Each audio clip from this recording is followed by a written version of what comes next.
All right, what's up there, YouTube? Okay, so today I'm going to be talking to you guys about something. A friend of mine, I was on the phone with my buddy yesterday, and we were talking about different things, Ryzen, new 5000 processors, Edius and Premiere, editing, trying to find out if I'm going to do a little research on something for him to see if there was, maybe some of you guys out there might know. You know how we have in Photoshop, we have auto levels. Well, it'll adjust the levels. Like if you go to, you know, image auto levels, there's auto color, auto levels, auto contrast. There's like some automatic features in Photoshop. It's been there for years. He was wondering if there's one in like After Effects for video, like where you could just have, like, if the video, like say you're shooting video and it's in front of a window, like, and the clouds are going in and out and the levels are dramatically changing, you know, during the thing, and you're not sitting there writing the iris or the shutter speed or something like that. You're not writing stuff, trying to adjust constantly for it. That if there's a way to have like an auto level so that you can just pop it on there and it'll go through and analyze the video and adjust for highlights and shadows and stuff like that automatically, and then just set it.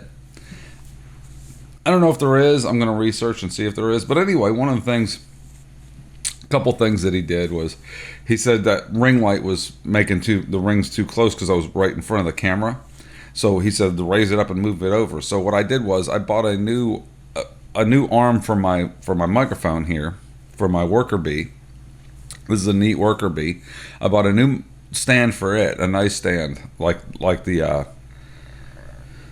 Rode stand. It's, you know, a desk mount, and then I took the old one that I was using and I put it over to the other side of the desk with a ring light on it, and I raised it up so the ring light's up here. See, it's up here shining down, so if I look like this you can see it in the lens, but if I'm looking right at the camera it's not so bad. You don't get quite as many of the, you know, the rings right in front of my face because it's not directly reflecting directly in my eyes. You can do it directly in your eyes if you don't wear glasses. So I wear glasses. Anyway, so I took his advice and did that, which was pretty good advice.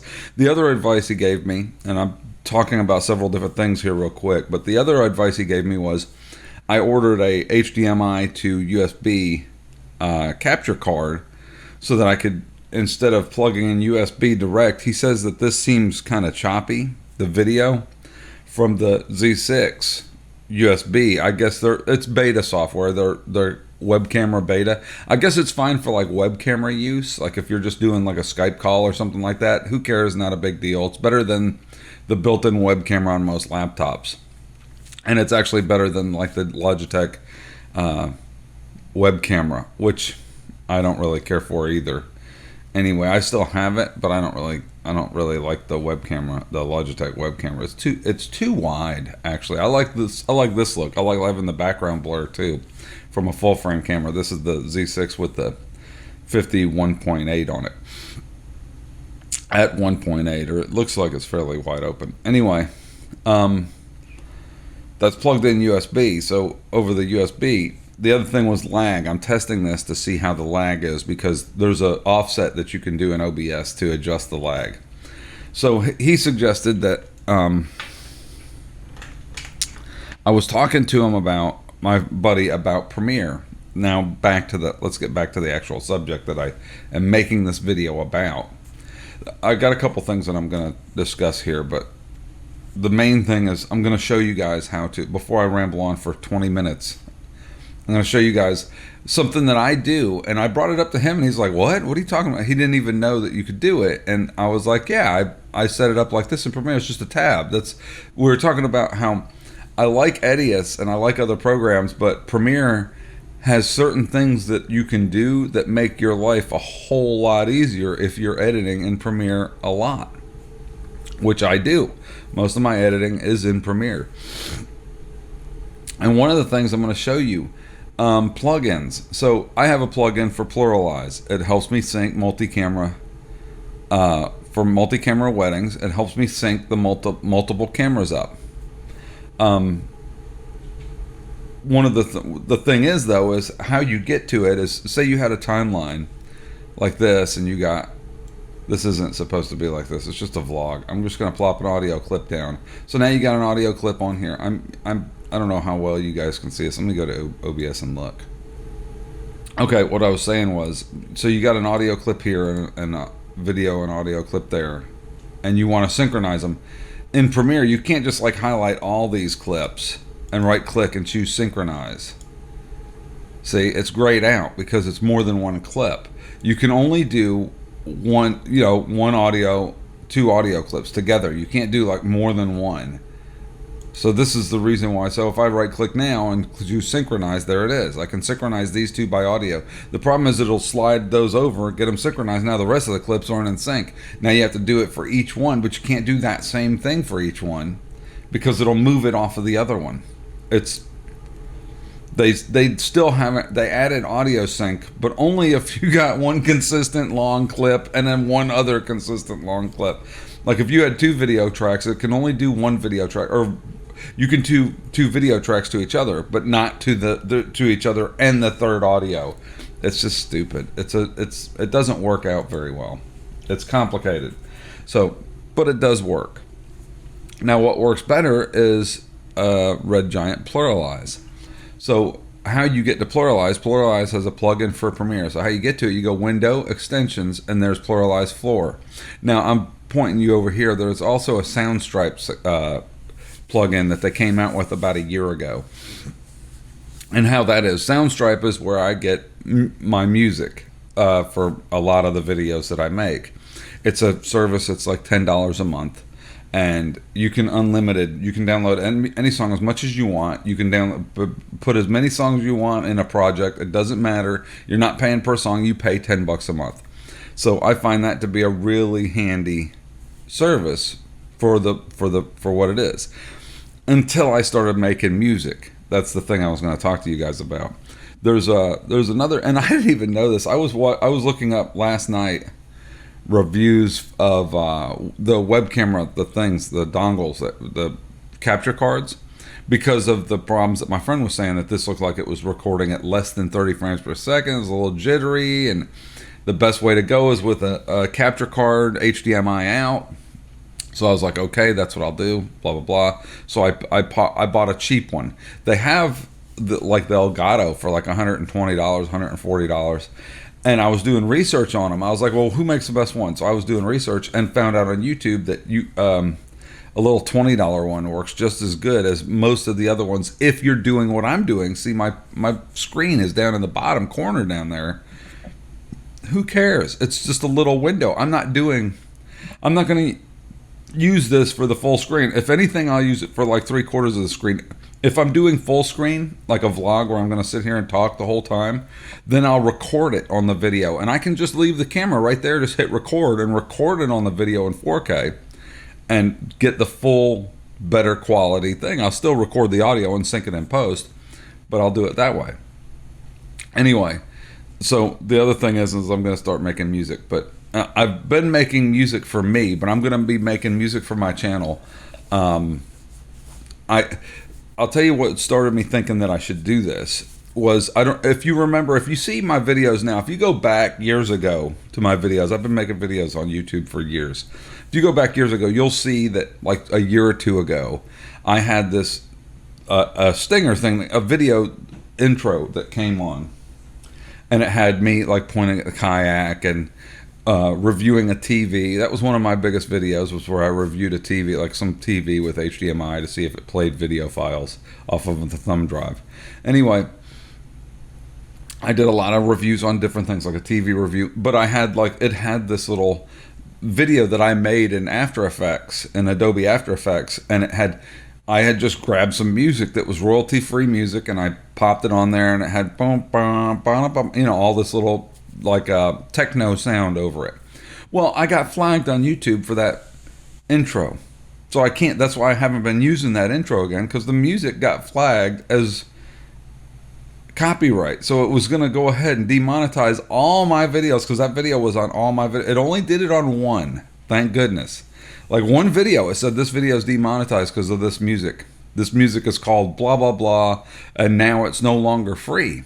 So it was no longer a royalty-free version because I guess, or maybe that was, I was using it for commercial. I didn't, but it was because I make money on YouTube. I don't make a lot, honestly, but hardly anything because I only have 2,000, like 2,500 subscribers. But you still make something on YouTube. But I can't honestly see what this is. Who would flag that video for? I mean, it's just a little introduction. It's just a little short minute, like 1 minute clip. Not even a minute. It's like half a minute, like 30 seconds or something. It's short. It's just a couple little clips going by, and with my initials at the end. So I took it down, and I took it down, but I haven't been.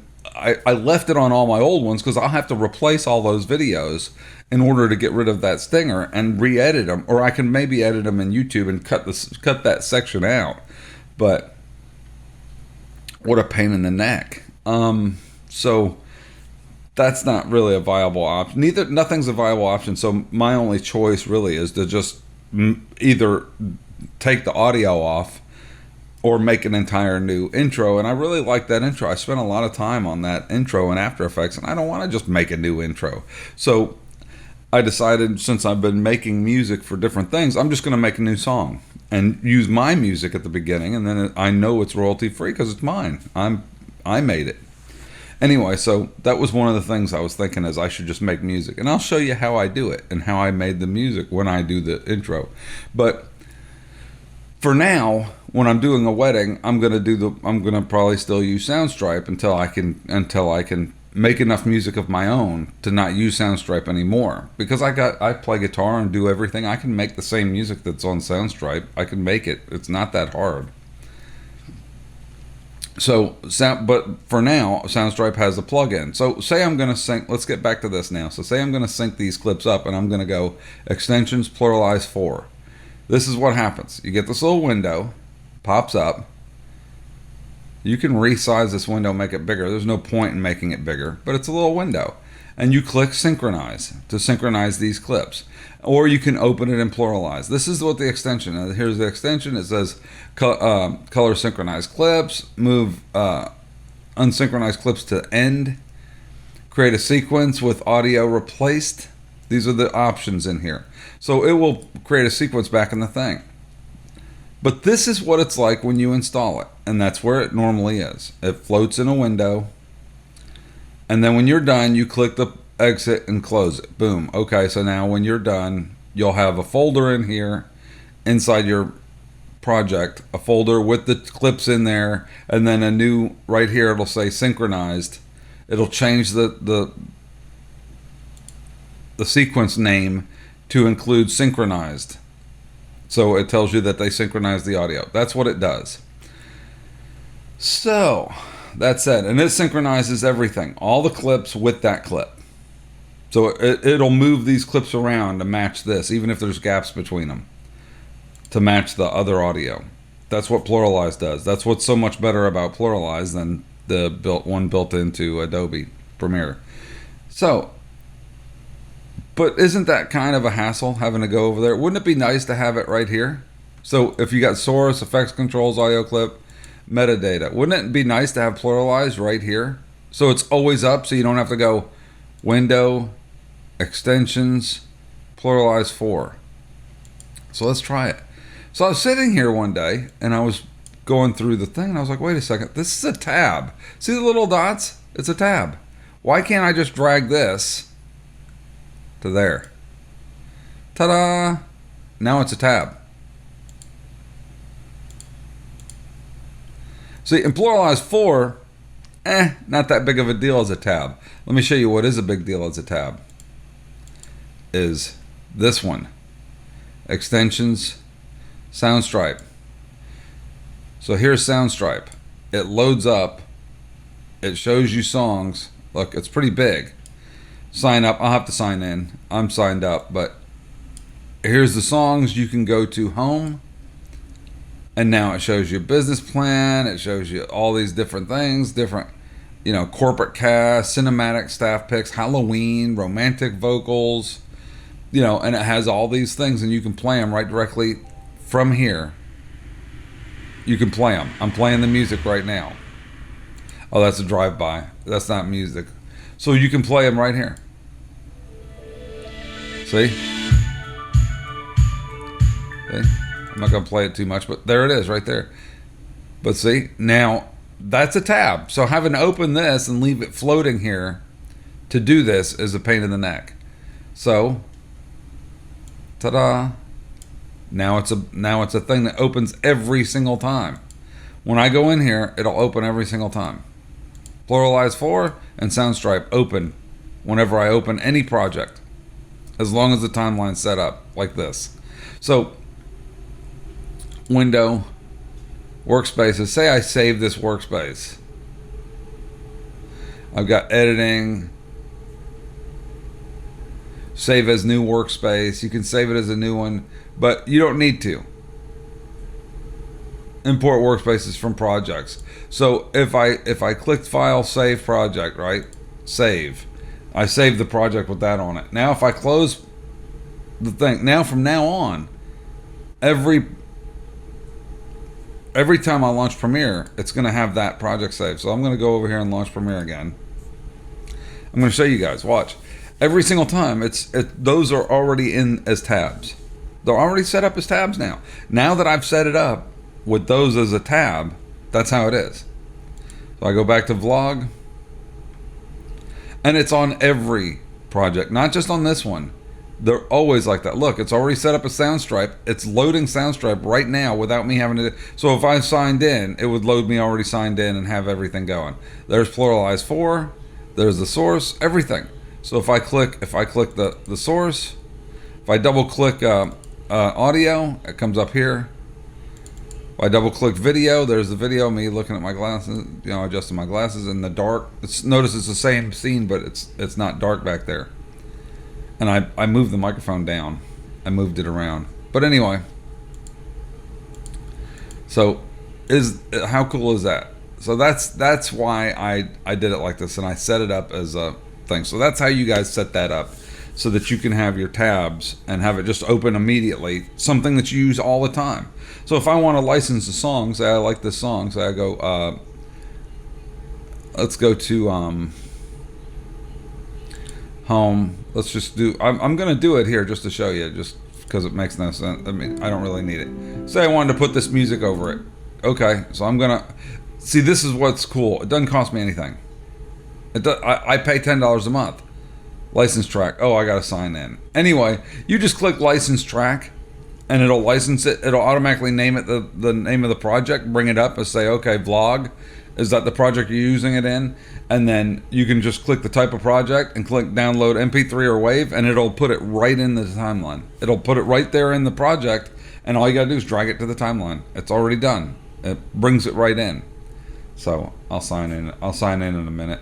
Anyway, so that's that. So this is just a short video to show you guys a little trick in Premiere about a setup trick that my friend, I told my friend about. I was like, oh yeah, I keep it as a tab. He said, what are you talking about?